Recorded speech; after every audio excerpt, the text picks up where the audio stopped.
কেমন দয়ার আল্লাহ, কেমন মায়ার আল্লাহ।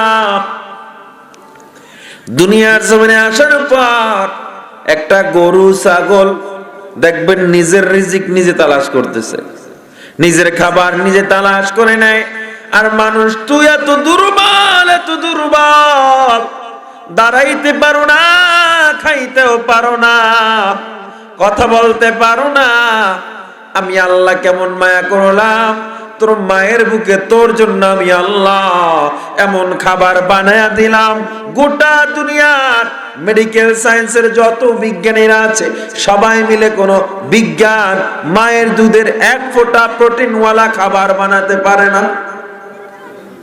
ডাক্তারের কাছে গেলেই বলে মায়ের দুধ বেশি খাওয়ান। বুকের দুধের দাম এত দাম, কে বানাইছেন? জবান খুলে বলেন কে? 2 বছর 2.5 বছর হয়ে গেল, তোমার আমার খাবারের বয়স হইছে। কয় তুই ভাত খাবি? ওই দেখ মাঠের দিকে তাকায়া দেখ, কত ধরনের চাউল আমি আল্লাহ মাঠে বানায়া দিলাম। বিরিয়ানি খাওয়ার জন্য একটা চাউল, পোলাও খাবি এটার আলাদা চাল, ভাতের জন্য আলাদা চাল, আবার বিরিয়ানি বানাইছে যে মশলা দিয়া, আবার ওই চাউলটাকে অন্য মশলা দিয়ে খিচুড়ি বানাইলি। আমাকে জবাব দেন, যে যেই ধরনের মশলা দেই আর যা দেই না কেন, মশলাগুলো কে দান করেছে?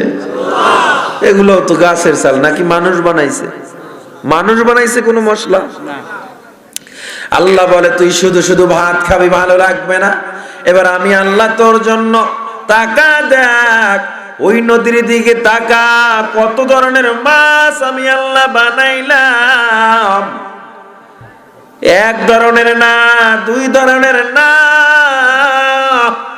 লক্ষ প্রকারের মাছ আমি আল্লাহ বানাইলাম তোমার জন্য। তোর রুই মাছ ভালো লাগে না, কাতলা মাছ খা। কাতলা মাছ ভালো লাগে না, ইলিশ মাছ খা। ইলিশ মাছের মাথা এক ধরনের মজা, ইলিশ মাছের ল্যাঞ্জার মাছে আলাদা মজা, ইলিশ মাছের ডিমের মাছে আলাদা মজা, ইলিশ মাছের পেটের মাছে আলাদা মজা, পিঠের মাছে আবার আলাদা মজা। ইলিশ মাছের মাথা এক ধরনের মজা, তৈলে ভাজি করলে এক মজা, সবজি দিয়ে রান্না করলে আলাদা মজা। একটা মাছের মধ্যে এত ধরনের মজা কে দান করেছে? গরুর পায়া খাবি এক মজা, কলিজা খাবি আলাদা মজা, আবার সামনের রানের গোশতের আলাদা মজা, পেছনের রানের গোশতের আলাদা মজা, হাড্ডির আলাদা মজা, মাথার মগজের আলাদা মজা, ভুঁড়ির আলাদা মজা। সুবহানাল্লাহ। এক একটা প্রাণীর ভিতরে আল্লাহ এত ধরনের মজা রেখে দিয়েছেন। আল্লাহ কয় সব তোর জন্য। কাইফা তাকফুরুনা বিল্লাহ, এরপর আমার অস্বীকার করো। সব আমি আল্লাহ তোর জন্য বানাইলাম। না তোর মাছ গোস্ত সমস্যা, কয় সবজি খেতে যা, কত ধরনের সবজি খাবি, কত ধরনের শাক খাবি। আমরা যে দাঁড়ায়া থাকি, বসতেছি, কথা বলতেছি, এর পিছনে কি কোনো প্রোটিন, কোনো খাবারের দরকার আছে না নাই? সুবহানাল্লাহ। একটু পইরে দেখেন, আল্লাহ এক একটা সবজির ভিতরে এমন পরিমাণে গুণাগুণ রেখেছেন। চিকিৎসা বিজ্ঞান এগুলো তো রিসার্চ করে বের করেছে। আপনাদের কাছে আমার বিস্তারিত বলার আমি প্রয়োজন মনে করছি না, শুধু এতটুকুই বলি, প্রত্যেকটা ঔষধ তৈরি যাই বিজ্ঞান করছে আল্লাহর সৃষ্টি ছাড়া বানাইতে পারে না। আপনি যা বলেন, পায়খানার পোকাটা দিয়েও গ্যাস্ট্রিকের ট্যাবলেট বানানো হয়, সাপের বিষ দিয়ে ঔষধ বানানো হয়, আগর দিয়ে ঔষধ বানানো হয়, সিম তরকারির বিচি দিয়ে ঔষধ বানানো হয়।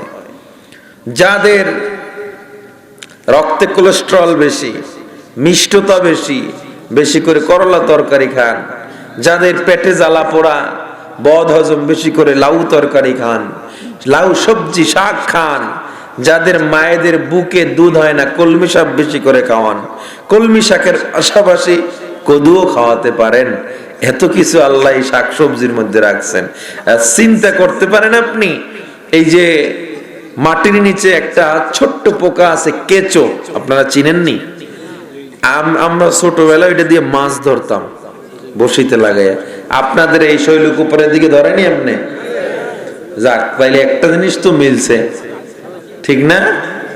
তো এই যে কেঁচোটা আল্লাহ বানাইছেন পুরোই বেহুদা, কোনো তো কাজে লাগে না, ঠিক না? আবার ঠিকও হয়। চিকিৎসা বিজ্ঞান বলে মাটির নিচে কেঁচো যখন মাটি খেয়ে আবার ওটা ছেড়ে দেয়, ওই মাটিটার রাসায়নিক উপাদান গুণাগুণ এত পরিমাণে বেড়ে যায়, কারণ মাটির যে ক্ষমতা তার দিয়া একটা সিম গাছ থেকে 2-3টা সিম হইতো, একটা লাউ গাছ থেকে একটা লাউ হইতো, কুমড়ো গাছ থেকে, টমেটো গাছ থেকে, কিন্তু এত হওয়ার পিছনে কারণ ওই কেঁচো যখন মাটিটা খেয়ে ছেড়ে দেয়, মাটির রাসায়নিক ক্ষমতা 70% বেড়ে যায়। তখন একটা টমেটো না 100 টমেটো পাও একটা গাছ থেকে, হাজার হাজার সিম পাও একটা গাছ থেকে, ওই একটা কেঁচো। কেঁচোটা কে দান করছে? আরো আস্তে কন, আরো আস্তে কন। আল্লাহর কথা কইতো আপনার কষ্ট লাগে। এই যে শুধু কেঁচো, আপনি আসমানের দিকে যখন তাকাবেন দেখবেন চারোপাশে দেখবেন শীতকালে একটা ছোট্ট পাখি ওরে অতিথি পাখি, চেনেন আপনারা? চিনেন না মনে হয়। অনেক ছোট পাখি দল বেঁধে আসে, এরা ধারাবাহিক 20 দিন পর্যন্ত আসমানে উঠতে পারে, একটা সেকেন্ড পানিও খাওয়া লাগে না। এই যে এভারেস্টের উপর থেকে এরা আসে, সাইবেরিয়া থেকে সরাসরি আসে আমাদের দেশে। এই পাখিগুলো এরা কি করে জানেন? প্রত্যেকটা, এই যে সমুদ্রে বিজ্ঞান বলেছে সমুদ্রের ভিতরে প্রতিদিন এত পরিমাণে নিম্নচাপ ঘূর্ণিঝড় তৈরি হয়, এগুলো যদি পারের দিকে সব আসতে পারতো গোটা পৃথিবী গ্রাস করে ফেলতো, সব মানুষ মারা যেত। আসে না কেন? আল্লাহ ডলফিন মাছ বানাইছেন, যে ডলফিন গুলো প্রত্যেকটা ঘূর্ণিঝড়কে ল্যাঞ্চা দিয়া কোটি কোটি ডলফিন মিলে এক একটা ঘূর্ণিঝড় দুর্বল করে ফেলে। এগুলো আল্লাহর দয়া ছাড়া কিছুই না। ওই যে আসমানে সূর্যটা দেখেন, সূর্যটা পৃথিবীতে শুধু আলো দেয় না, পৃথিবীতে আলো আসতে 9,30,00,000 মাইল দূরে সূর্য, পৃথিবীতে আলো আসতে 9 মিনিট 40 সেকেন্ড সময় লাগে। শুধু আলো আসে না, সাথে ভিটামিন আসে, ভিটামিন আসে। সূর্য যদি একদিন পৃথিবীতে না উঠতো, মেঘ থাকলেও সূর্য উঠে আলো দেয়, কিন্তু যদি না উঠতো বিজ্ঞান বলে গোটা পৃথিবীর পশু পাখি গাছপালা সব মারা যাইত। সূর্য পৃথিবী সৃষ্টির কয়েক হাজার বিলিয়ন বছর আগে আল্লাহ বানাইছেন এই সূর্যটাকে। বিজ্ঞান অবাক, এত আগে সূর্য বানানো, মনে হয় যেন হাজার কোটি বিলিয়ন বছর পর মানুষ আসবে, আল্লাহ মনে হয় যেন সূর্যটারে মানুষের জন্যই বানাইছিল। এমন মানুষের সাথে অ্যাডজাস্ট হয় সূর্যের রশ্মি গুলো, সূর্যের ভিটামিন গুলো।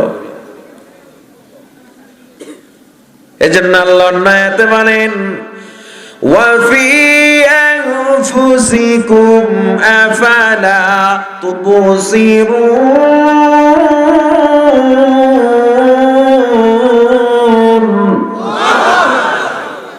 বান্দা তুই নিজেকে নিয়ে একটু ভাব, নিজের দিকে যদি তাকাও আল্লাহর পরিচয় মিলে যাবে। হযরত আলী বলেন মান আরাফা নাফসাহু ফাকাদ আরাফা রাব্বা, যে নিজেকে চিনতে পারে সে আল্লাহরে চিনে যায়।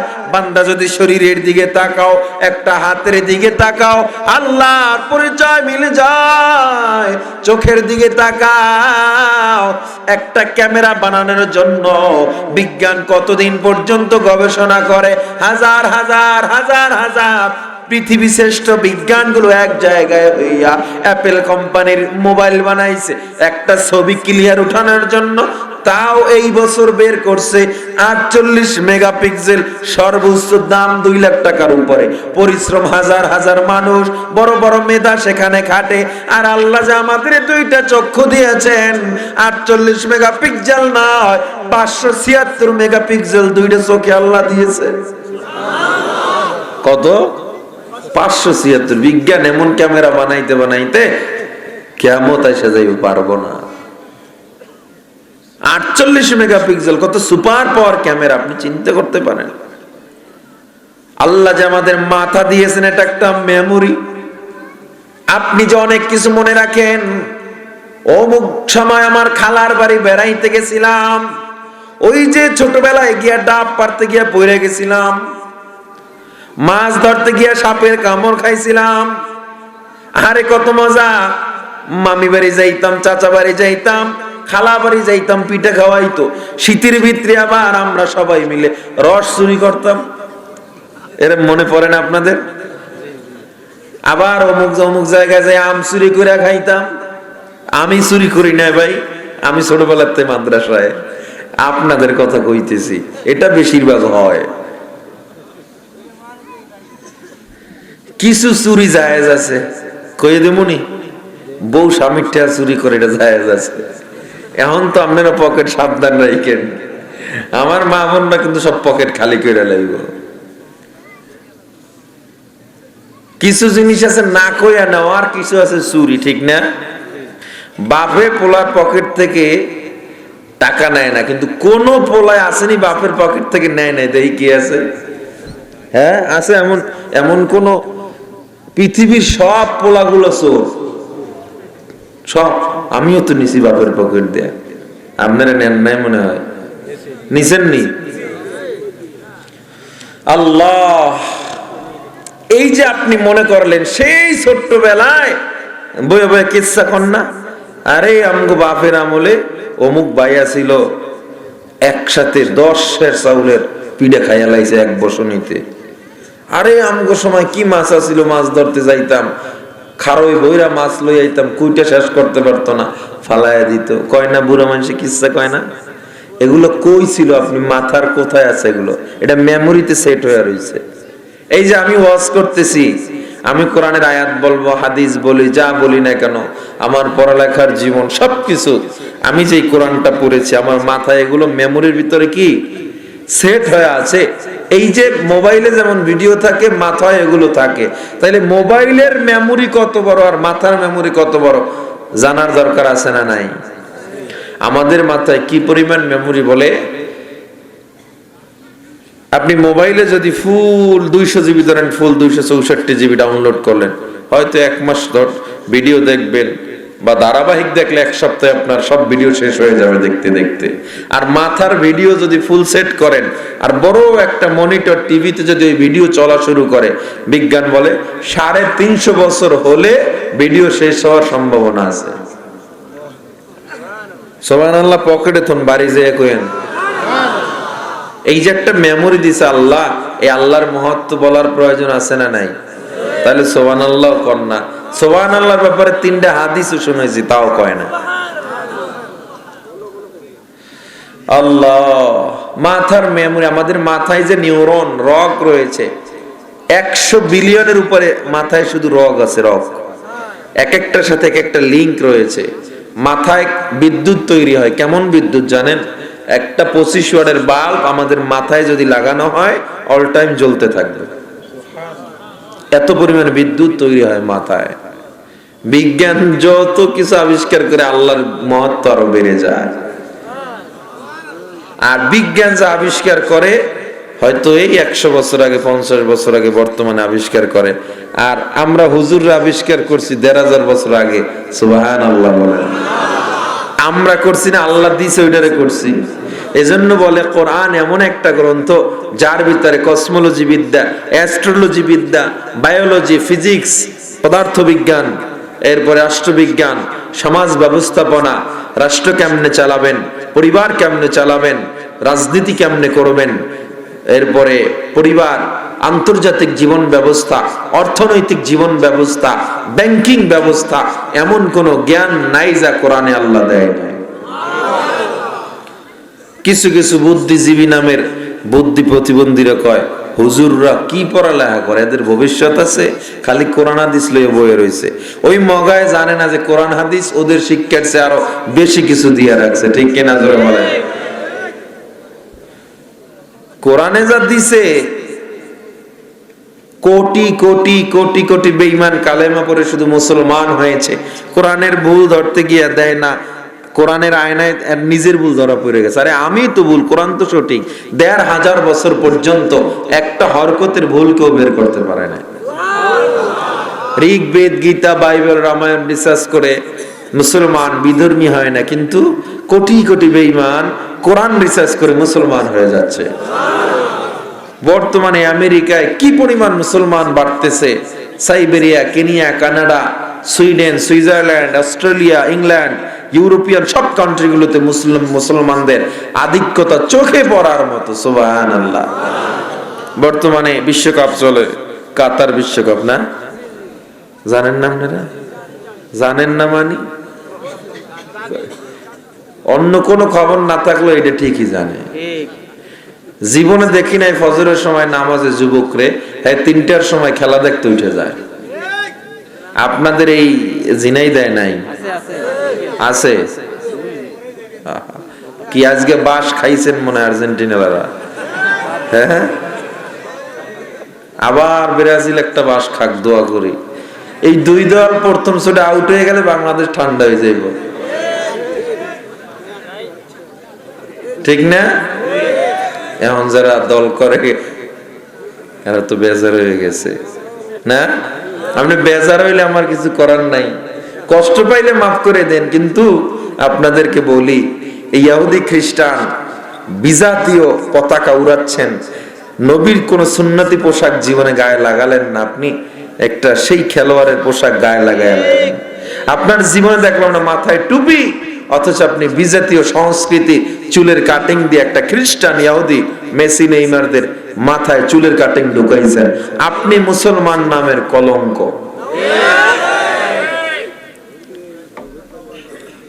কারে নেতা বানাইছেন? ওই মেসি নেইমার রোনালদো আপনারা চিনে যাই এক কাপ চা খাইতে পারবেন কাছে গিয়া? নবীকে নেতা মানান যে কিয়ামতেও আপনারা আমারে বলবে না। সব নবীরা সিজদায় পড়ে থাকবে আল্লাহর ভয়ে, আর আমার নবী শুধু বলবে উম্মতি উম্মতি। মদিনায় শিয়া নবী এখনো কান্দে, আর আপনি নেতা বানাইছেন। হ্যাঁ, আপনার ফলোয়ার সে। আল্লাহ আমাদেরকে এই সমস্ত গুনাহ থেকে হেফাজত করেন। খেলাধুলা হারাম। এরপরে এটা ইন্টারন্যাশনাল একটা বিজনেস, ওয়ার্ল্ড কাপ এটা ইন্টারন্যাশনাল বিশাল বিজনেস, এবং এর পিছনে সব ইহুদি খ্রিস্টানদের হোতারা কাজ করে। এখানে কোটি কোটি বিলিয়ন ডলার ব্যবহার করা হয়। হারাম, মদ, জুয়া, আসর এত পরিমাণে বাড়ে একটা ওয়ার্ল্ড কাপ ঘিরে, আপনি তো ভাবতেই পারবেন না। যত খেলোয়াড়রা খেলে মাথায় টুপি, গায়ে লম্বা জামা পরে খেলে না, হাফ প্যান্ট পিনতে খেলে না? তাহলে আপনি নামাজ না পড়লে গুনাহ, ফরজ তরক করেছেন। হাঁটুর উপরে কোনো কাপড় পরলেও সেই ফরজ তরক করার গুনাহ। এটা আপনি দেখতেছেন, আপনি তাকে সাপোর্ট করতেছেন, তার জন্য আপনার কলিজা ফেটে যাচ্ছে। আমি জানি আজকে যারা এই যে আর্জেন্টিনা দল করছেন অনেক কষ্ট পাইছেন হারার কারণে। কাদের সাথে আছে পত্রিকায় দেখলাম, সৌদি আরব। অনেকে আবার আলহামদুলিল্লাহ লাগছে যে মুসলমানদের বিজয় হয়েছে। কেমন মগা চিন্তা করেন, বিসমিল্লাহ করে মদ খাইলে মদ হালাল হয়ে যায়? খেলাধুলা হারাম, তো সৌদি আরব খেলছে লেগে হালাল হয়ে গেছে গা। আলহামদুলিল্লাহ মুসলমানদের বিজয় হয়েছে। এটা আবার ব্রাজিল ওয়ালারা বেশি করছে আজকে, ঠিক না? এজন্য যারা আর্জেন্টিনা, ব্রাজিল, অন্যান্য রাষ্ট্রের সাপোর্ট করেন, আমি তো এই যুগের পোলাপান, এজন্য বলতে পারতেছি। আমরা তো অনলাইনে থাকি, দেখি। এত মাতামাতি করা উচিত না। এই যে বিদ্যুতে শক খেয়ে মারা গেছে গত পরশু একজন, পতাকা লাগাইতে যায়।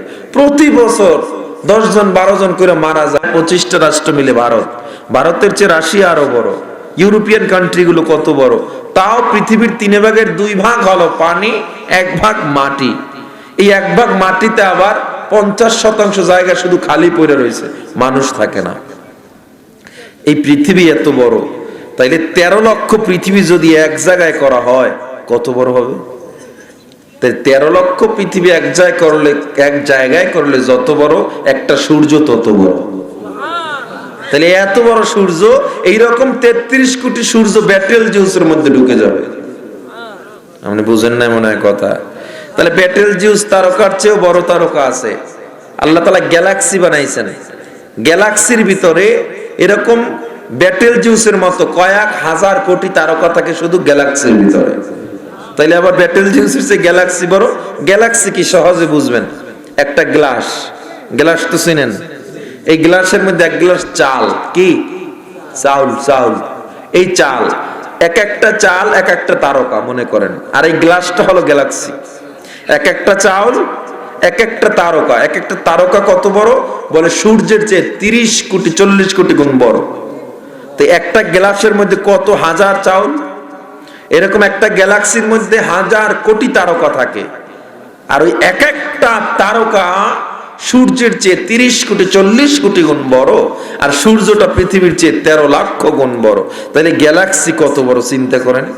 এইরকম একটার দুইটা গ্যালাক্সি না, বিজ্ঞান কয়েক হাজার গ্যালাক্সি আবিষ্কার করেছে আসমানে। শুধু গ্যালাক্সির চেয়েও বড় কিছু আছে, ব্ল্যাক হোল, কালো কৃষ্ণ গহ্বর, যে ব্ল্যাক হোলে এরকম শত শত গ্যালাক্সি গিলে ফেলে। এখন এগুলো আমি কই পেলাম? আমি কোরআন থেকে পাইছি। দেখেন গ্যালাক্সির ব্যাপারে আল্লাহ তাআলা বলেছেন, তাবারাকাল্লাযী জাআলা ফিস সামা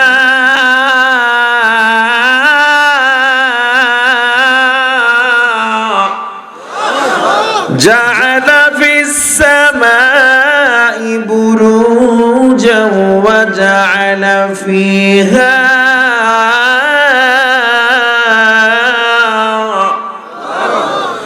وجعل فيها سراجا وقمرا منيرا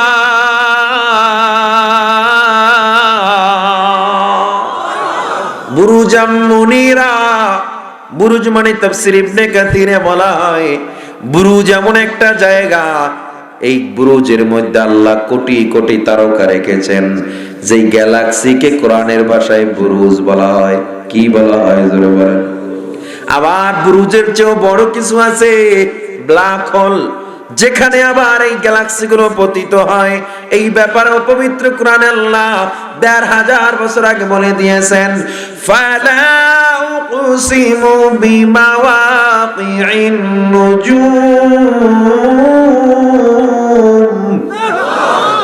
আল্লাহ বলে ওই জায়গার শপথ, মাওয়াকিন নুজুম, যেখানে তারকাগুলো পতিত হয়। সুবহানাল্লাহ। তার মানে বোঝা যায় কোরআন এমন একটা গ্রন্থ, এমন একটা কিতাব, যেই কিতাবটা সব জ্ঞানের সমন্বয় করেছে। আর এই কিতাব পড়ে কারা? মাদ্রাসায় পড়ে যারা। ঠিক কিনা জোরে বলেন? আমার আগে যে বক্তা আলোচনা করেছেন, আমি ওখানে বসে শুনছিলাম, উনি কোরআনের কিছু তাত্ত্বিক বিশ্লেষণ করেছেন। এই কোরআনের উনি তো হয়তো সংক্ষিপ্ত সময় আরো অনেক বলতে পারতেন, তাই এজন্য সংক্ষিপ্ত সময়ে বলতে পারেন না। কোরআনের এই তাত্ত্বিক বিশ্লেষণগুলো আমিও পড়েছি। কোরআনের প্রত্যেকটা শব্দের ভিতরে এমন অবিস্মরণীয় মিল, আপনি যদি শুরু থেকে শুরু করেন, বিসমিল্লাহ থেকে শুরু করেন সূরা নাস পর্যন্ত, এমন কিছু জাদুকরী মিল রয়েছে যেটা পৃথিবীর কোন গ্রন্থে নেই, আর কোন গ্রন্থে নেই। ও মুসলমান ইমানদার আল্লাহর গোলাম, আল্লাহ তাআলা প্রথম সূরা নাযিল করেছেন সূরাতুল আলাক। ইকরা বিসমি রাব্বিকাল্লাযী খালাক। এইটার সাথে কি অভূতপূর্ণ মিল আছে?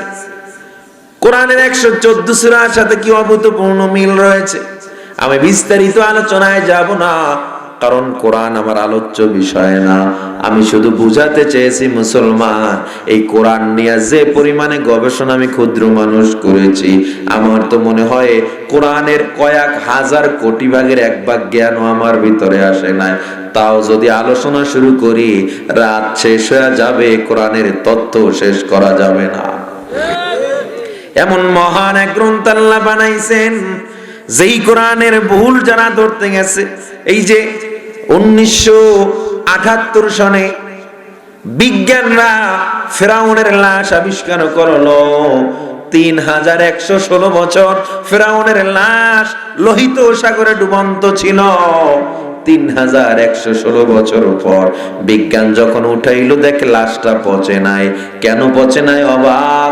বিজ্ঞান এবার হাড্ডি পরীক্ষা করলো, ডিএনএ টেস্ট করানো, হাড্ডির বয়স 3116 বছর, এখনো কেন হাড্ডি পচে নাই? কি অবাক! পৃথিবীর প্রত্যেকটা প্রোডাক্ট হলো পচনশীল, মানুষ তো পচবেই, কেন পচে নাই? বিজ্ঞান এবার পরীক্ষা শুরু করলো, সবাই সবার মতো গ্রন্থ নিয়ে বসে গেল। 18 জন বিজ্ঞানী এক জায়গায় বসে এবার তারা রিসার্চ শুরু করলো, কেমনে এটা বের করা যায়। একজন বিজ্ঞান কোরআন নিয়ে বসেছিল, সূরা ইউনূস উনি পড়তেছে, ইউনূস পড়তে পড়তে পেয়ে গেছে মুসা নবীর সময় ফিরাউন নামে একটা আল্লাহর দুশমন ছিল, যে নিজের খোদা দাবি করেছিল। এই খোদা দাবি করার কারণে মানুষটাকে আমার আল্লাহ এত ঘৃণিত বানা দেন, এই দুনিয়ায় 1000 কোটি বছর থাকবে, ও এত ঘৃণিত বাতাস পর্যন্ত আরে ছুঁইবে না, ও এত ঘৃণিত পোকামাকড় ওরে খাবে না, নদীর পানি পর্যন্ত তার স্পর্শ করবে না, যে কারণে ও পচবে না। ওই 18 জন বিজ্ঞানী অবাক চোখে তাকায় রইল। অন্য কোন গ্রন্থে তথ্য মিলে না, কোরআনে তথ্য মিলে যায়, তার মানে কোরআন সত্য। 18 জন বিজ্ঞান জায়গায় কালেমা পড়ে মুসলমান হয়ে যায়। 1969 সালে বিজ্ঞান চন্দ্র দেশে গিয়েছিল মাইকেল নীল আর্মস্ট্রং, চাঁদের জনক বলা হয় ভ্যালেন্টিনা তেরেস্কো। অ্যাপোলো 11 নিয়ে যখন মাইকেল নীল আর্মস্ট্রং নবযানটি নিয়ে চন্দ্র দেশে যায়, মাইকেল নীল আর্মস্ট্রং এর বায়োগ্রাফি পড়ে দেখলাম, নীল আর্মস্ট্রং এর জীবনী পড়ে দেখলাম, উনি যখন চন্দ্র দেশে পাটা রাখলো, ওনার প্রথম আওয়াজ ছিল কানে শুনতে পাইছে কোথা থেকে যেন আজানের ধ্বনি শোনা যায়, আজানের ধ্বনি শোনা যায়। জমিনে এসে উনি প্রকাশ করে। আমার এক বন্ধুর সাথে আমি মিশরে গিয়েছিলাম, মিশরে একটা বড় অডিয়েন্স হয়েছিল, আমাদের বিজনেস বড় একটা এক্সপো হয়েছিল, যেখানে আমরা এক হয়েছিলাম। সেখানে হঠাৎ আমার বন্ধুর বাসা থেকে আমি একটা আওয়াজ শুনতে পেয়েছিলাম, মধুর আওয়াজ। আমার বন্ধুরে জিজ্ঞাসা করলাম, বন্ধু এত মধুর আওয়াজ কিসের আওয়াজ, আমার একটু বলো। আমার বন্ধু বলেছিল এটা মুসলমানের 5 ওয়াক্তের নামাজের সময় আজান দেওয়া হয়, এই আজানটাই আমি চন্দ্র দেশে শুনতে পেয়েছিলাম। আজ পর্যন্ত আমরা আকাশে ভগবান গড ফারা তারা লেখা দেখি নাই, আকাশের মেঘে আল্লাহ লেখা উঠছে, গোশতের গায়ে আল্লাহ। জমিনের অলৌকিক যত ঘটনা প্রমাণ করে ইসলাম ধর্ম কতটা সত্য, কোরআন কত বড় ধর্ম, ইসলাম কত বড় ধর্ম, কোরআন কত বড় গ্রন্থ, ভালো করে প্রমাণ করে। মুরগির মুখেও আল্লাহ আল্লাহ শোনা গিয়েছিল। ব্রাজিলের আমাজন জঙ্গলে আল্লাহ গাছ উঠাইছেন, যে গাছগুলো পুরো কালেমার মতো উঠছে, লা ইলাহা ইল্লাল্লাহু মুহাম্মাদুর রাসূলুল্লাহ।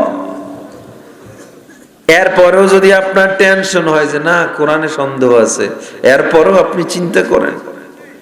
ও মুসলমান ইমানদার, এই জন্য বলেছিলাম আমরা দেশের বোঝা না। যারা বলে হুজুররা দেশের বোঝা, যারা বলে এদের কোনো ভবিষ্যৎ নাই, চাকরি নাই, এদেরকে আমরা জানা দিতে চাই হুজুর দ্বারা দেশের ক্ষতি হয় না, শেয়ার বাজার কেলেঙ্কারি হুজুররা করে নাই, নারায়ণগঞ্জের 7 মার্ডার হুজুররা করে নাই, গুলশান হত্যাকাণ্ড হুজুররা করে নাই, দেশকে দুর্নীতিতে 5 বার চ্যাম্পিয়ন হুজুররা বানায় না। আর জ্ঞানের কথা বললে হুজুররা কোরআন নিয়ে চলে। সুতরাং জ্ঞানে আর যোগ্যতায় কোরআন ওয়ালাদের চেয়ে বেশি এগিয়ে কেউ নাই। চাকরির কথা বলবেন, আলহামদুলিল্লাহ উলামায়ে কেরাম 95% 95% কোনো না কোনো ভাবে চাকরির সাথে জড়িত। আর বর্তমান বাংলাদেশ এশিয়ার প্রশান্ত উপসাগরীয় 28টা রাষ্ট্রের ভিতরে বাংলাদেশে দ্বিতীয় সর্বোচ্চ বেকার বসবাস করে। 43% যুবক উচ্চ শিক্ষিত। তাহলে তো আমরা কোনো দিক দিয়ে ঠগি না, কিন্তু কখনো তো বলি না। কেন বলি না জানেন? কারণ বললে তো বন্ধুত্ব বাড়ে না, দূরত্ব বাড়ে, ঠিক না? কিন্তু দূরত্ব স্টার্ট করে তারা, এজন্য আমাদের বলতে হয়। কলেজওয়ালারা আমাদের শত্রু না। কেন শত্রু হবে? আমি যদি আমার দাড়িটা ফালাইয়া, আমার লম্বা জামা ফালাইয়া প্যান্ট শার্টটাই পরতাম। ওই আপনার মতোই তো মানুষ আমি, শুধুমাত্র নবীর সুন্নতি দাড়ি রাখলাম, শুধুমাত্র টুপিটা মাথায় দিলাম, সুন্নতি পোশাক পরলাম, এই তো পার্থক্য। ঠিক কিনা জোরে বলেন? তাহলে আপনি আমাদেরকে আলাদা গ্রহের মানুষ কেন মনে করেন?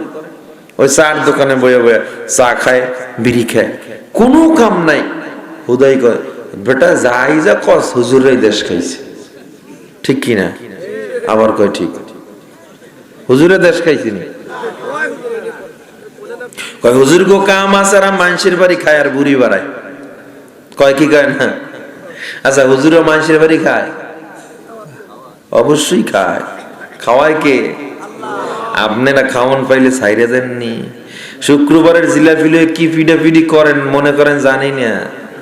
মুসলমানি থেকে শুরু করে কোন খাওয়ান, মরা খাওয়ান, জেতা খাওয়ান, কোনোটাই তো আপনারা ছাড় দেন না। আর আমরা তো খাইয়া শেষই করতে পারি না, খাইতেই তো কত খাওয়া যায়। আল্লাহ কোরআনে বলেছেন যারা হাফেজ, যারা আলেম, যারা বক্তা, যারা ইমাম, যারা মুয়াজ্জিন, যারা খতিব, যারা মাদ্রাসার ওস্তাদ, আল্লাহ এদের ভালো খাওয়াবেন। এটা বলছে না? এটা বলছে না? আছে কোরআনে, দাইতে পারবেন? মুফতি খতিবের কথা আছে।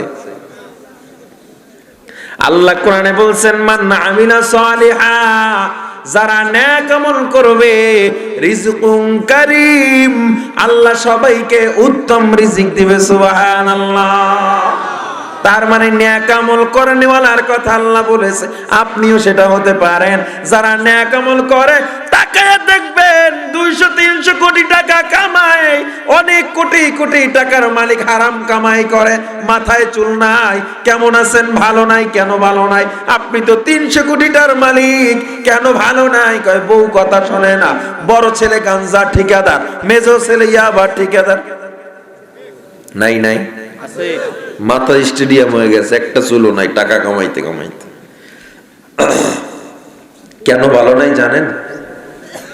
কারণ তিনি আল্লাহ ও রাসূলের পথ অনুসরণ করে নাই। পক্ষান্তরে একটা মানুষ 200-300 টাকা কামায়, নামাজের সময় নামাজে দাঁড়ায় যায়, বান্দা হারাম খায় না, বিপদে পড়লে গ্রামীণ ব্যাংক থেকে বান্দা কিস্তি নামায় না, বিপদে পড়লে ব্র্যাক ব্যাংক থেকে লোন নামায় না। এমন আল্লাহর বান্দা যারা 200-300 টাকা কামায়, ওই কোটিপতি কামাই করেনওয়ালা মুরগি রোস্ট কোরমা পোলাওয়ের চেয়ে 200-300 টাকা কামাই করেনওয়ালার আলু ভর্তা ডালে বেশি মজা পাওয়া যায়। কোটি টাকার মালিকই দেখো অভাব হয় না দূর, গরিবি ঘুমায় গাছতলাতে মনটা বাহাদুর। ফেরাউনের লাশটা দেখো মিশর জাদু ঘরে, খায় না মাছি পোকা মাকড় সবাই ঘৃণা করে। জ্ঞানী যারা বুঝে তারা শুধুই ইশারায় নির্বোধকে বুঝাইতে কে পারে কোথায়। উঁচু জমিনের পানি যেমন নিচু জমিনে যায়, তেমনি আল্লাহর রহমত আসে নম্রতার হৃদয়। ভোগ বিলাসের বাড়ি গাড়ি পড়ে রবে সব, থাকতে সময় স্মরণ করো আল্লাহ আমার রব, থাকতে সময় স্মরণ করো আল্লাহ আমার রব। কে আমাদের রব? জবান খুলে বলেন কে আমাদের রব? আমাদের রিজিক দেওয়ার মালিক কে? আল্লাহ। খাওয়ানোর মালিক, রিজিক দেওয়ার মালিক, ইজ্জত দেওয়ার মালিক, বেইজ্জতি করার মালিক। সুতরাং আমরা সর্ব অবস্থায় ভরসা করব কার উপরে? কেন অনেক মানুষ কয় পীর বাবা আমারে খাওয়ায়, অনেকে কয় পীর বাবা আমার সন্তান দিছে। এজন্য পত্রিকায় কি দেখেন নাই, অমুক জায়গার পীর অমুকের অমুক মুরিদের বউ লইয়া ভাগছে, আছে না নাই? পীর সাহেব, এমনও পীর আছে মুরিদরা কয় পীর সাহেব আমারে জান্নাতে লয়ে যাবে। আরো আসতে কন, আপনার পীর আপনার পীরের নিজের লুঙ্গি কিয়ামতে খুঁজে পাইব না, আপনার জান্নাতে লয়ে যাইব। আমি আমার পীরকে মানি ততক্ষণ, আমার পীর নবীর সুন্নাত মানে যতক্ষণ। তাও পীরকে কোনো উঁচু নবীর চেয়ে বেশি সম্মানী জানা যাবে না। পীর শুধুমাত্র একজন মুরব্বী, ব্যাস, আর কিছু না, শুধু একজন মুরব্বী। এর বাইরে তিনি কিছু না। পীর বাবা আপনারে ধনী বানাইছে মনে করলেই আপনি মুশরিক। পীর আপনার সন্তান দিছে মনে করলেই মুশরিক। আল্লাহ বলেছে বান্দা তুই আমারে ডাকবি, তুই বিপদে পড়লে যায় নামাজের মুসল্লা বিছা আমি আল্লাহরে ডাক দে। দুনিয়ার মানুষ যখন ঘুমায়া যায় আমি আল্লাহর একটু ডাক দিয়া দেখ, আমি আল্লাহ দেই কি দেই না। আল্লাহ শিখায়া দিছেন ইন্না সালাতি ওয়া নুসুকি ওয়া মাহইয়ায়া ওয়া মামাতি লিল্লাহ ওয়া মাহইয়ায়া ওয়া মামাতি লিল্লাহি রাব্বিল আলামিন। এই জীবনে কিছুই চাওয়ার নেই তো আর, আমার জীবন আমার মরণ সবই তোমার। আমার জীবন আমার মরণ সবই তোমার। এই দুনিয়ায় আছি তোমার দয়াতি, তোমায় ছাড়া শান্তি পাই না কিছুতে। এই হৃদয়ে তুমি ছাড়া নেই তো আর, আমার জীবন আমার মরণ সবই তোমার। আমার জীবন আমার মরণ সবই তোমার। আমার সবকিছু হবে কার জন্য? বিপদে পড়লে কানে ডাকবো। আরে ও ভাই আপনি বিপদে পড়লে হারাম খান কেন? বুখারী শরীফে ইমরান বিন হুসাইন থেকে হাদিস বর্ণনা করা হয়, আল্লাহর নবী ইমরান বিন হুসাইন কিনা একদিন ফাতেমার ঘরের কিনারায় গিয়া ডাক দেয়, মা গো দরজাটা খোলো, বহুদিন হয় তোমার মুখটা দেখি না, বহুদিন হয় হাসান হুসাইনকে দেখি না, ঘর থেকে কোনো জবাব আসে না। আল্লাহর নবী দ্বিতীয়বার আবার ডাক দিলেন, মাগরে দরজাটা খোল, একটু সময় আমি তোর সামনে সাক্ষাৎ করে চলে যাব। ফাতেমা কান্দে আর ডেকে বলে, বাবা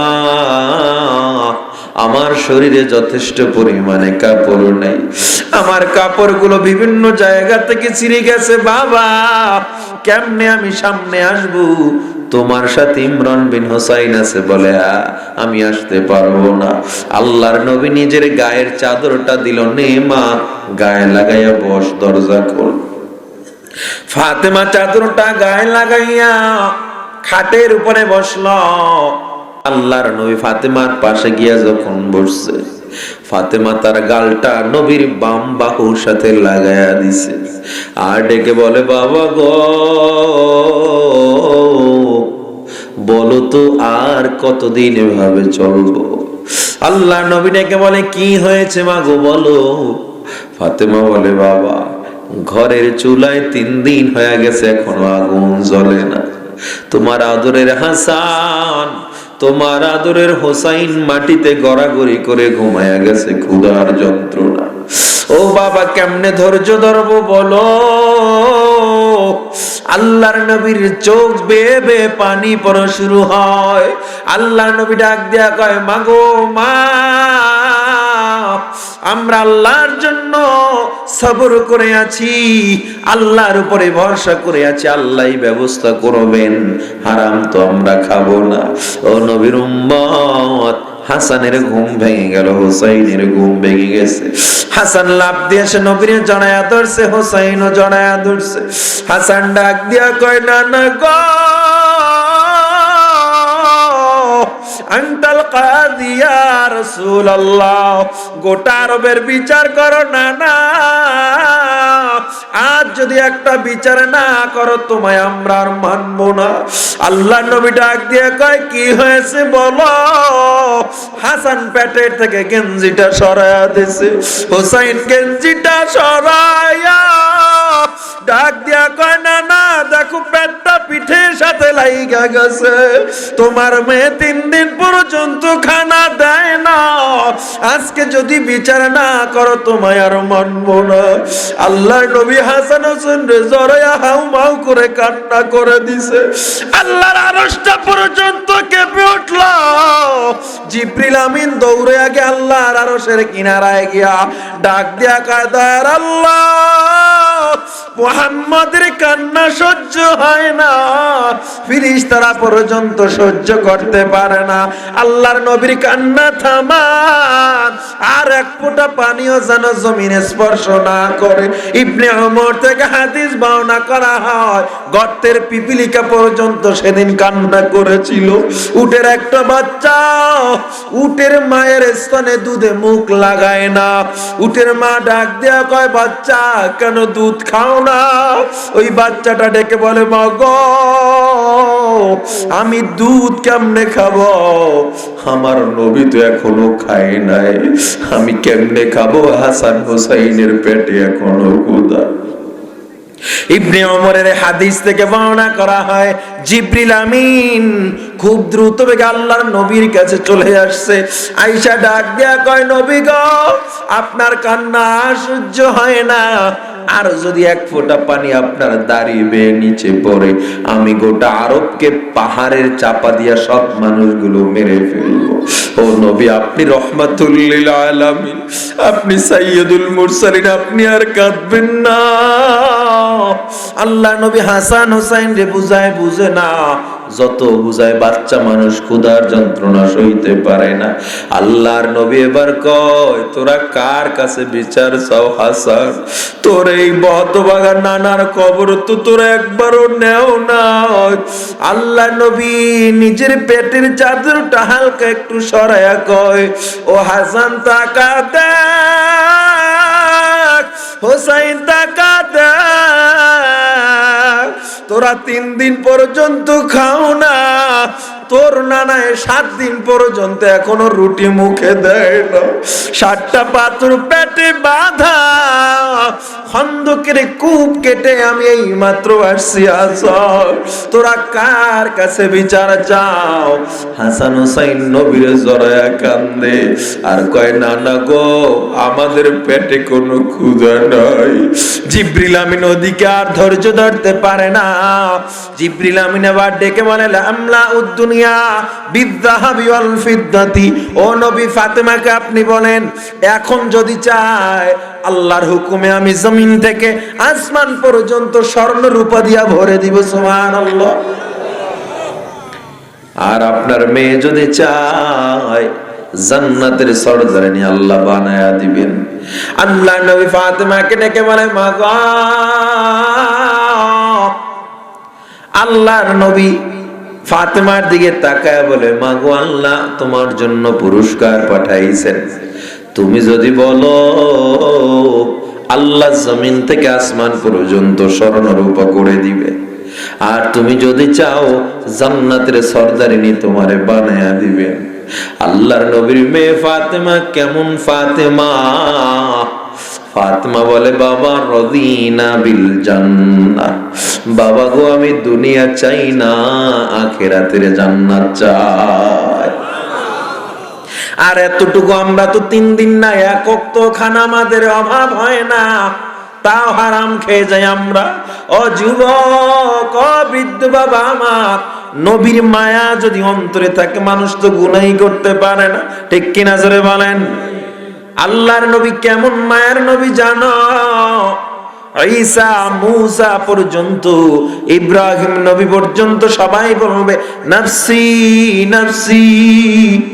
আর আপনার আমার মায়ার নবী বলবে কিয়ামতের ময়দানে, উম্মতি উম্মতি। জিবরিল আমিনকে আল্লাহ পাঠাবেন, জিবরিল যাও আমার নবীরে নিয়ে আসো, আমি বিচারের কাজ শুরু করব। আয়াতের শেষ অংশে আল্লাহ বলেছেন, ওয়া মিনহা নুখরিজুকুম তারাতান উখরা। তাফসীরে রুহুল মানিতে বলা হয়, আল্লাহ তাআলা যখন জিবরিলকে অর্ডার করবেন, জিবরিল গোটা দুনিয়া খুঁজে কোথাও নবীরে পায় না। আল্লাহর কাছে গিয়া বলে, আল্লাহ, ইসরাফিলের সিংহার ফুৎকার এত ভয়ঙ্কর, কোথাও নবীরে খুঁজে পাই না। আল্লাহ ডাক দিয়া বলে, জিবরিল, সব ধ্বংস হতে পারে, তবে আমার মায়ার নবী ধ্বংস হবে না। জলদি যাও, আল্লাহ একটা রেখা দেখায় দিবেন, যাও এই সোজা মদিনা। জিবরিল আমিন মদিনায় যাবে আর আল্লাহ শিখায় দিবে, আমার হাবিবের রওজা থেকে দেখবা একটা নূরের বাতি জ্বলে আসমানের আরশ পর্যন্ত লেগে আছে। জিবরিল আমিন তার পাখা দিয়ে যখন কবরে আঘাত করবে, কবরটা ফাঁকা হয়ে যাবে। ওয়া হুয়া ইয়াবকি ওয়া ইয়াকুল আইনা উম্মতি। জিবরিল আমিন যখন বলবে কুম ইয়া হাবিবার রহমান, হে নবী আপনি দাঁড়ান, আল্লাহু ইয়াদউক, আল্লাহ আপনারে ডেকেছে। আল্লাহ নবী তখনও কাঁদবে আর বলবে আমার উম্মত কোথায়? জোরে পড়েন আল্লাহু আকবার। আমার উম্মত কোথায়? আল্লাহর কাছাকাছি যখন নিয়ে যাওয়া হবে, আল্লাহর চেয়ার, বর্তমান সিরিয়ার জমিনে আল্লাহর চেয়ার থাকবে, সিংহাসন, এর পাশাপাশি একটু পিছনেই মাকামে মাহমুদ থাকবে, সেখানে আল্লাহর নবীরে বসানোর জন্য আল্লাহ অর্ডার করবেন। আল্লাহর নবী চেয়ারে হাতটা লাগানো, আল্লাহর নবী বসে না। একটু ভালো করে খেয়াল করেন কেমন মায়ার নবী। আল্লাহ তাআলা বলবেন ইজলিস হাহুনা ইয়া হাবিবার রহমান, নবী এখানে বসেন। আল্লাহ নবী হাত লাগায়া কয় আল্লাহ আমি হাত লাগায়া মালিকানা বুঝে নিলাম, তবে আমি চেয়ারে বসবো না। কেন বসবো না? আমি যদি বসি এই ভয়ঙ্কর কিয়ামতে আমার উম্মতের কে তালাশ করবে, কে খুঁজবে? আল্লাহ আমি বসবো না। হঠাৎ করে মাকামে মাহমুদের সামনের থেকে আওয়াজ, মানুষগুলো কোটি কোটি মানুষ পাগলের মতো দৌড়াইতেছে, কারণ আল্লাহর ভয়ঙ্কর হুঙ্কারের সামনে কেউ টিকতে পারে না। আল্লাহর নবীর এবার নজর পড়ে যাবে উম্মতের দিকে। আল্লাহর নবী এবার ডাকবে দাঁড়াও দাঁড়াও উম্মত দাঁড়াও, তোমাদের জন্য আমি হাউজে কাউসারের পেয়ালা নিয়ে বসে আছি। আমি আল্লাহর কাছে ওয়াদা করছি তোমরা একজন যদি জাহান্নামে যাও, আমি নবী জান্নাতে যাব না। সব মানুষগুলো নিয়ে আল্লাহর দরবারে আল্লাহর নবী রওনা দিবেন। তিরমিজি শরীফে বলা হয় আল্লাহর নবীর অন্তরে একটু ভয় লাগবে, আমি কেমনে যাব আল্লাহর সামনে। তাও দোস্তের একটা এক্সট্রা পাওয়ার আছে না নাই? আল্লাহর নবী সব উম্মত নিয়া আল্লাহর কুদরতি কুরসির কাছাকাছি চলে যাবে, গিয়া গুনগুন করে কাঁদবে আর বলবে আল্লাহ মায়া করে বান্দা বানাইছো, রাগ করে জাহান্নামে ফেলাইও না।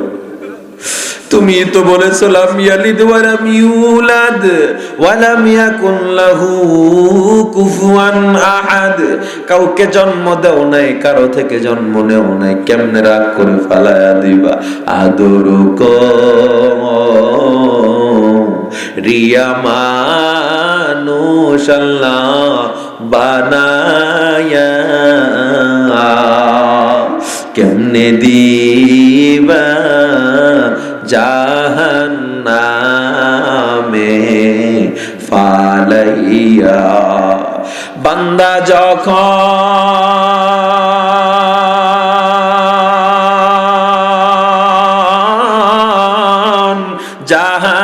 জাহান্নামে জ্বলিবে, তুমি মাওলা কেমনে সহ্য করিবে? আল্লাহ নবী যখন আল্লাহর কাছে গিয়া কান্নাকাটি করবে, আল্লাহ বলবে নবী আমার সামনে আসেন। আল্লাহ নবী সামনে গিয়া আল্লাহর নূর দেখিয়া, আল্লাহর নূরানি তাজাল্লি দেখিয়া আল্লাহ নবী সিজদায় পড়ে যাবে। আল্লাহর নবী যখন দুনিয়া থেকে চলে যায়, হযরত ওমর তরবারি নিয়ে মদিনার অলিতে গলিতে দৌড়ায় আর বলে যে বলবি আমার নবী নাই, আমি ওমরের তরবারি থেকে তার গর্দান রেহাই যাবে না। ওদিকে বেলাল কাঁদে, যদিও কালো সাহাবী বেলাল, কিন্তু নবীর জন্য এত মায়া মায়া। হযরত আবু বকর বেলাল আর ওমরকে হাত ধরে জানাজায় দাঁড় করাইছে। হযরত আবু বকর বেলাল রে বুঝায়, বেলাল পাগলামি কেন করো? ও ওমর পাগলামি কেন করো? আল্লাহর নবী আমাদের ছেড়ে চলে যাচ্ছেন না, তিনি তো জায়গা পরিবর্তন করতেছেন। হযরত বেলাল বলে আমার ভালো লাগে না, আমি আজান দিলে আমার নবী মদিনার মসজিদে নববীতে মেহরাবে দাঁড়া যাইতো, আজ আমি আজান দিলে নবী দাঁড়াবে না, আমি বেলাল আর সহ্য করতে পারি না।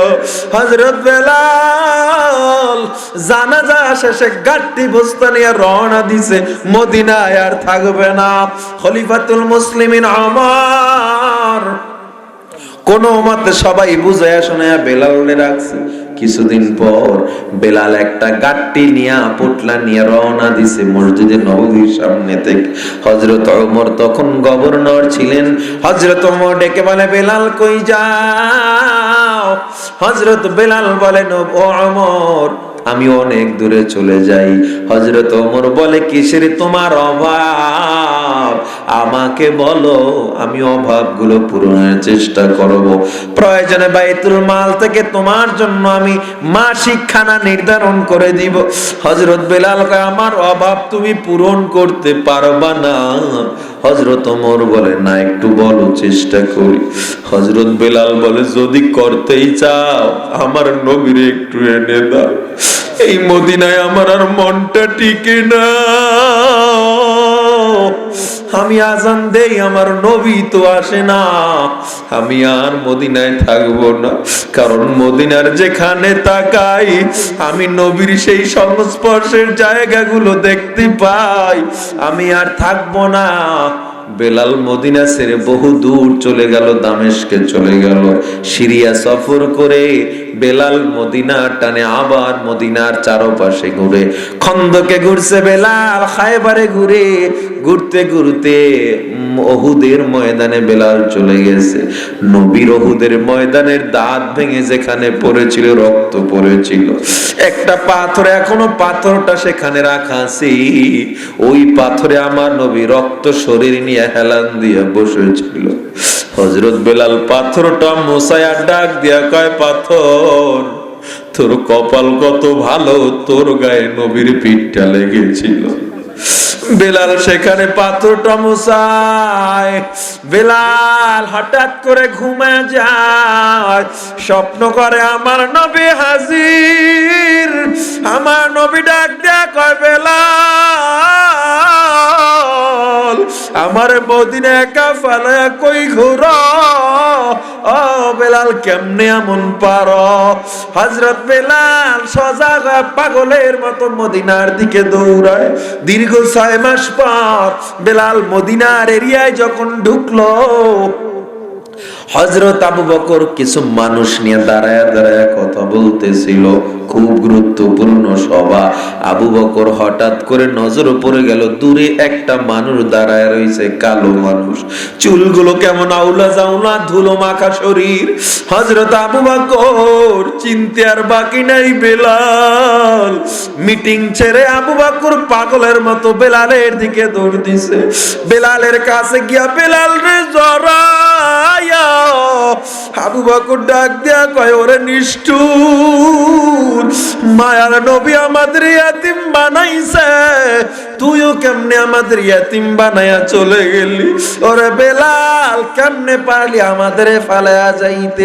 হযরত ওমর দৌড়ে আসছে, আরে বেলাল কোথায় ছিলা? তোমারে তো কম খোঁজা খুঁজি নাই আমি ওমর, প্রত্যেকটা দিন আমি ওই পথের দিকে তাকায়া থাকি কখন বেলাল চলে আসবে। এতদিন পর আসছো বেলাল, যাও যাও, 6টা মাস পর্যন্ত মদিনার মানুষ তোমার কণ্ঠের আজান শোনে না, একটু মসজিদে নববীর মিনারে দাঁড়ায়া যাও, একটু আজান দাও। হযরত বেলাল মদিনার দিকে তাকায়া দেখে সেই জৌলস মদিনায় আর নাই, মানুষের মুখে আর হাসি নাই, কেমন যেন গাছপালা গুলো এতিম হয়ে গেছে, ঘর বাড়ি গুলো কেমন যেন ধূসর, কোনো কিছুর আর আগের মতো লাবণ্যতা নাই, উজ্জ্বলতা নাই। কিন্তু বেলাল কয় না ওমর, আমি আজান দিব না, আমি আজান দিব আর মসজিদের নববীতে নবী ইমামতি করবে না, আমি এই আজান দিতে পারবো না। বেলাল বসে আছে, কারো কথা শুনে না। হঠাৎ করে কোন দিক থেকে যেন হাসান হোসেন দৌড়ে আসছে বেলালের কথা শুনে। হাসান হোসেন আইসা বেলালের সামনে যখন দাঁড়াইছে, বেলাল দাঁড়ায় যায় আর ডাক দিয়া কয়, হাসান ও হোসেন, একটু আমার কাছে আসবি নাকি? তোদের চেহারায় আমার নবীর মতো দেখা যায়, তোদের চেহারার মধ্যে মনে হয় নবীর নূর পাওয়া যায়, একটু আমার কাছে আয়। হযরত বেলাল গিয়া জড়ায়া ধরছে। হাসান হোসেন কান্দে আর কয়, চাচা গো, নানা আমাদের এতিম করেছে, তুমিও কোথায় চলে গিয়েছো? কতদিন পর্যন্ত তোমার দেখি না, আমরা তো এতিম। হযরত বেলাল কয়, কান্না করিস না, নবীর মোহাব্বতে আমি চলে গেছি, ধৈর্য ধরতে পারি নাই। এবার হাসান হোসেন কানে কানে কান্দে আর কয়, ও চাচা, একটু অনুরোধ রাখবেন নাকি? কয়, বলো। একটু আজান দেন, আপনার কণ্ঠের আজান শুনলে মনে হয় নানা এখনো বেঁচে আছে। একটু আজান দেন, মসজিদে নববীতে উঠেন। বেলাল আর কথা ফালাইতে পারে না। হযরত বেলাল এবার মসজিদে নববীর মিনারায় উঠে যায়। হযরত বেলাল যখন আজান দিয়া দিল, মদিনার বাচ্চাগুলো, মানুষগুলো সব ঘর থেকে বের হয়ে গেছে। আমার নবী মনে হয় মদিনায় চলে আসছে, কারণ বেলালের আজানের আওয়াজ এত মজা, মনে হয় যেন আজ নবীজি মদিনায় চলে আসছে। আল্লাহু আকবার বলেন, আল্লাহু আকবার। কেমন আজানে মজা! সব মানুষ, বাচ্চাগুলো খানা থুয়ে বের হয়ে গেছে। দীর্ঘ 6 মাস পর আবু লুবাবা থেকে হাদিস বর্ণনা করা হয়, বেলাল যখন আশহাদু আন্না মুহাম্মাদার রাসূলুল্লাহ বলেছে, নবীর নাম নিতে নিতে বেলাল বেহুশ হয়ে মিনারায় পড়ে গেছে, আর আজান দিতে পারে না। ও যুবক, ও বৃদ্ধ বাবা আমার, ও গোপালপুরের মুসলমান, পাও দুইটা আগায়া দাও, পায়ে ধরে বলে যাই, আর নবীরে কাঁদায়ও না, আর নবীর সিনায় কষ্ট দিও না। সারা রাত ওয়াজ করলেও যদি আমল না করো, এই ওয়াজ দিয়া কোনো লাভ হবে না। পাও দুইটা আগায়া দাও, পায়ে ধরে বলে যাই, আর গুনাহ করিও না। এমন মায়ার নবীরে আর কাঁদায়ও না। সাহাবায়ে কেরাম নবীর জন্য জীবন দিয়া দিল। কিয়ামতের দিন নবী আমাদের সুপারিশ করবে। আজও মদিনায় এসো আমার নবী, উম্মতি উম্মতি নবীর জবান। ও মুসলমান, আল্লাহর গোলাম, আল্লাহ কোন প্রথম আসমানে এসে বান্দারে ডাকে। আমার আল্লাহ বলে, বান্দা, এই সময় তুই যা চাবি আমি আল্লাহ দিয়া দিব। তওবা করবি, আমি আল্লাহ কবুল করে নিব। কে কে আছো আল্লাহকে হাত দুইটা দেখা দিবা, আর গুনাহ করব না, নামাজ ছাড়ব না, আর দাড়ি কাটবো না। নারায়ে তাকবীর। ও দার আল্লাহ, তাকায় দেখেন আপনার গুনাহগার বান্দাগুলো, ওয়াদা করতেছি আর গুনাহ করব না, নামাজ ছাড়ব না। আয় আল্লাহ, তোমার নিয়ামতের শুকর আদায় করব, নবীর আনুগত্য করব, অনুসরণ করব। আল্লাহ, গুনাহ করব না, নামাজ ছাড়ব না, দাড়ি কাটবো না, আল্লাহ সুদ খাবো না, ঘুষ খাবো না, পরের হক নষ্ট করব না, সন্তানগুলোরে কোরআন শিক্ষা দিবা। আল্লাহ, তুমি আমাদের সকলের ওয়াদাগুলো কবুল করে নাও। কিয়ামত মৃত্যু পর্যন্ত ওয়াদার উপরে অটল থাকার তৌফিক দাও। সকলে পড়েন আমিন, আর জোরে বলেন আমিন। আল্লাহ আমাদের কবুল করেন, বলেন আমিন। যারা এই 1.5 ঘন্টা আলোচনা শুনছেন, 5 মিনিট বসা যাবে না? যাবে ইনশাআল্লাহ। আমরা সকলে মোনাজাত দিব, দোয়া হবে ইনশাআল্লাহ। অনেক কষ্ট করে এই রাত পর্যন্ত বসে আছেন, আল্লাহ তাআলা প্রত্যেককে যেন মনের নেক আশা পূরণ করি ঘরে ফিরে আনেন, পড়েন আমিন। সবাই একটু দুরূদ শরীফ পড়েন, আল্লাহুম্মা সাল্লি আলা সাইয়্যিদিনা।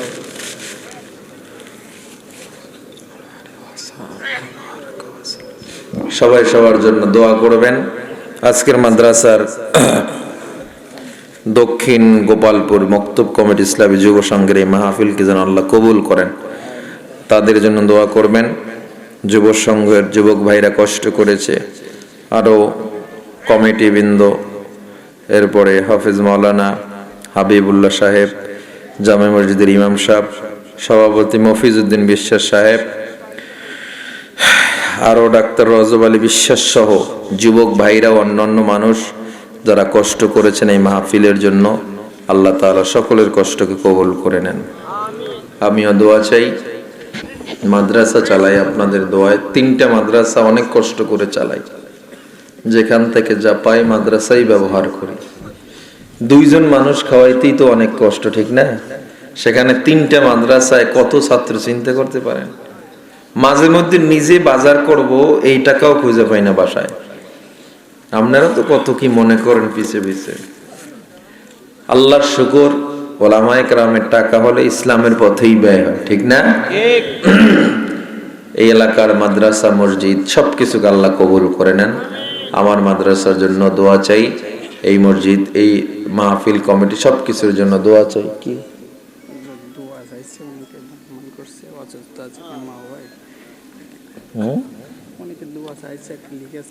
অনেক নাম, এগুলো তো বলা যাবে না। আপনি মিজানুর রহমান আছে, আমার ভাই মারা গেছে কিছুদিন আগে, এই জায়গায় মাদ্রাসা দান করছে, রাহিমির অনেক নাম। হ্যাঁ, সবার জন্য দোয়া করতে হবে। একজন একজন নাম বলা এখন সময় নাই। দান করছে, অনেকের আত্মীয় স্বজন মারা গেছে, বাপ মা নাই, অনেকের অসুস্থ, অনেকে প্রবাসী আছেন। সব মিলে সবাই দোয়া চেয়েছেন। একজন একজন নাম বলে সময় নষ্ট করার দরকার নেই। নাম না বললে দোয়া পাবে না এমন না, সবার জন্যই দোয়া হবে ইনশাআল্লাহ। দোয়া করি এই মাহফিলে যারা দান করেছে করবে, আল্লাহ সকলকে কবুল করেন। আল্লাহুম্মা আমিন। ربنا ظلمنا أنفسنا وإن لم تغفر لنا وترحمنا لنكونن من الخاسرين ربنا لا تزغ قلوبنا بعد إذ هديتنا وهب لنا من لدنك رحمة إنك أنت الوهاب ربنا إننا سمعنا وأطعنا يا أرحم الراحمين اللهم اجعل في عيني صغيرا وفي أعين الناس كبيرا اللهم اكفني بحلالك عن حرامك وأغنني بفضلك عمن سواك يا قاضي الحاجات يا دافع البليات يا حلال المشكلات يا أرحم الراحمين ও দার আল্লাহ, ময়দানের দিকে তাকা দেখো, তোমার গুনাহগার বান্দাগুলো গুনার বোঝা মাথায় নিয়ে হাত উঠাইছে। আয় আল্লাহ, গুনার দিকে যদি তাকাই তোমার দরবারে হাত উঠাতে বড় লজ্জা হয় আল্লাহ। এরপরেও জানি তোমার মতো দয়ার আর মায়ার তো কেউ নাই আল্লাহ। আয় আল্লাহ, আমাদের গুনার দিকে না তাকায়া তোমার রহমতের দিকে তাকায়া আমাদের মাফ করে দাও আল্লাহ। আয় আল্লাহ রাব্বুল আলামিন, দুনিয়ার সব আরামগুলো আমরা ত্যাগ করে আজ ময়দানে বসে গেছি আল্লাহ। বসার জন্য জাজিম কম্বলের ব্যবস্থা নাই, ধনী গরিব ভেদাভেদ নাই, সাদা কালো ভেদাভেদ নাই আল্লাহ। আল্লাহ গো, তোমার খুশির জন্য গভীর রাত পর্যন্ত বসে আছি আল্লাহ। তুমি আমাদের কাউকে খালি হাতে ফেরত দিও না আল্লাহ। মনের ন্যাক আশাগুলো পূরণ করে না আয় আল্লাহ। আমরা যারা হাত উঠাইলাম জানি না কার মা নাই, কার বাবা নাই, চিরবিদায় নিয়ে বাস বাগানে, কলা বাগানে, রাস্তার ধারে, পুকুরের পাড়ে শুয়ে রইছে আল্লাহ। আমাদের পেটে যদি 1 কেজির পাথর বেঁধে দেওয়া হয়, 1 দিন 2 দিনের বেশি রাখতে পারবো না। আর আমার মা আমাদেরকে 9 মাস কিংবা 10 মাস গর্ভে ধরেছে আল্লাহ। কলিজায় লাথি মেরে মায়ের আরামকে করে দিয়েছি আল্লাহ। চিকিৎসা বিজ্ঞান বলে মানুষের 40 ইউনিট ব্যথায় মানুষ মারা যায়, আর আমরা দুনিয়াতে আসছি মায়ের ব্যথা ছিল 56 ইউনিটেরও বেশি। আল্লাহ, আমার মা তারপর আমারে ফালায়া দেয় না, গলা টিপে মেরে ফেলে না, আমার চেহারার দিকে তাকায়া মা সব ব্যথা ভুলে গেছে। আল্লাহ, আমি যখন অসুস্থ হইতাম গোটা দুনিয়ার সব মানুষগুলো ঘুমায়া যাইতো, পশু পাখি ঘুমায়া যাইতো, দুঃখিনী মা ঘুমাইতো না। আমার মাথার কাছে বসে বসে সারা রাত কাটায়া দিত। পড়ালেখা করার জন্য, চাকরির জন্য যখন দূরে আসতাম, ওই বাড়িতে মেহমান যাইতো, সবাই রে মা মুরগি, কোরমা, পোলাও কত ভালো ভালো রান্না করে খাওয়াইতো, মা মুখে দিত না। বিকাল বেলা বাবা প্রশ্ন করতো, বিবি তোমার মুখটা এখনো কেন শুকনো, এখনো কি খাও না? মা কোনো কথা বলতে পারে না। বাবা আবার প্রশ্ন করে, বিবি কেন খাও না? মায়ের ঠোঁট দুইটা থর থর করে কাঁপতো, বালিশের সাথে মাথাটা লাগায়া মা কান্না করতো আর বলতো, স্বামী গো আমার বুকের মানিক দূরে রাইখা আমি মা ভালো খাইতে পারি না। আবার আমরা যখন বাড়ি যাইতাম মা ভালো খাবারটা আমাদের খাওয়াইতো। আবার যদি রওনা দিতাম ওই গাছের আড়াল দিয়া বারবার মা তাকাইতো। এই ময়দানে তাকায় দেখো কে জানো মায়ের 5টা সাদা কাপড়ের প্যাকেট বানায় কবরে রাখছে। হায় আল্লাহ, সন্তানের দোয়া উসিলা করে মায়ের কবর জান্নাতের বাগান বানায় দাও। হায় আল্লাহ, যার বাবা নাই সে বুঝে বাবার কি মর্যাদা। ওই চৈত্র মাসের রোদে বাবা পিঠটারে পোড়াইয়া, আষাঢ় মাসের বৃষ্টিতে ভিজিয়া, এমন কোন কষ্ট নাই আমাদের জন্য বাবা করে নাই। ওই বাবার জুতা 5 বছর হয়ে যাইতো, কোন ঈদে নতুন জুতা কিনতো না বাবা, নতুন জামা কাপড় পরতো না। আমাদের পড়ালেখা করানোর জন্য, রিজিকের যোগান দেওয়ার জন্য গাধার মতো খেটে গেছে বাবা।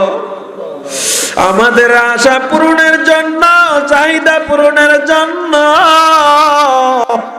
সারা দিন বাবা পরিশ্রম করেছে। কোমরে গামছা বেঁধে চৈত্র মাসের রোদে পিঠটারে পোড়ায়া কষ্ট করেছে। জানি না কে জানো বাবা হারায়া কান্দে। আল্লাহ, বাবা যার নাই বাবার কবর জান্নাতের বাগান বানায় দাও। আয় আল্লাহ, আমাদের যাদের মা বাবা বেঁচে আছে হায়াত বাড়ায় দাও আল্লাহ। আল্লাহ, বেশি বেশি খেদমত করার তৌফিক দাও আল্লাহ।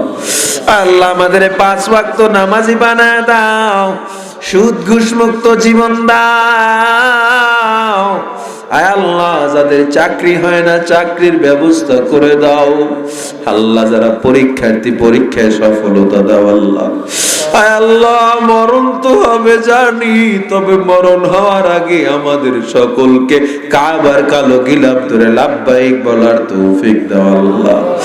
মদিনা জিয়ারতের তৌফিক দাও আল্লাহ। ওয়াদা করেছে আর গুনাহ করব না, সকলকে কবুল করে নাও আল্লাহ। আয় আল্লাহ, ঋণগ্রস্তদের ঋণ মুক্ত করে দাও। আয় আল্লাহ, জানি না কে কোন ব্যথা নিয়ে তোমার দরবারে হাত উঠাইছে। কে যেন ভাই হারাইছে, কে যেন বোন হারাইছে, কে যেন সংসারে অশান্তি নিয়ে হাত তুলেছে, কে যেন দারিদ্রতা নিয়ে হাত তুলেছে। আল্লাহ, কে যেন ঋণের বোঝা মাথায় নিয়ে হাত উঠেছে আল্লাহ, সকলের অভাবগুলো বিপদগুলো দূর করে দাও আল্লাহ। আল্লাহ আমি গুনাহগার, সবার উসিলে আমারও মাফ করে দাও আল্লাহ। আল্লাহ ইখলাসের সাথে আমলের সাথে দ্বীনের খেদমতের তৌফিক দাও, মৃত্যু পর্যন্ত দ্বীনের উপরে অটল থাকার তৌফিক দাও আল্লাহ। আল্লাহ কষ্ট করে মাদ্রাসা চালাই, মাদ্রাসার স্থায়ী জায়গার ব্যবস্থা করে দাও আল্লাহ। আল্লাহ মাদ্রাসার স্থায়ী জায়গার ব্যবস্থা করে দাও আল্লাহ। সুবহান রাব্বিকা রাব্বিল ইজ্জাতি আম্মা ইয়াসিফুন ওয়া সালামুন আলাল মুরসালিন والحمد لله رب العالمين।